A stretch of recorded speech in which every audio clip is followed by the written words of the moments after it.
Climate change is already very visible. We have broken records in main greenhouse gas concentrations, carbon dioxide and so forth. We have a broken record in temperature. We are already very close to 1.5 degrees warming at the moment. We have double sea level rise and we have started seeing growing amount of weather extremes. And unfortunately, this negative trend in weather patterns continues until 2060s anyhow, but then we could seize this negative trend and hopefully reach the Paris 1.5 to 2 degrees range. And we have already lost the sea level rise and melting of glaciers game that may be continued even for the coming thousands of years because already high concentration of carbon dioxide.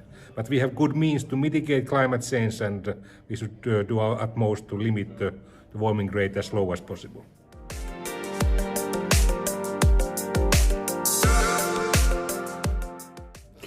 The Arctic warms 3 times faster than the global average. This is a local and a regional challenge, but importantly, it is also a global challenge. Environmental problems in the Arctic are representative of international interconnected challenges. They cross borders, they have to do with people. They have impacts on people in different parts of the world at varying degrees. Even these impacts cross borders. Most importantly, environmental problems are governed by people. Recognizing the trends in the environment in one place or another is not enough.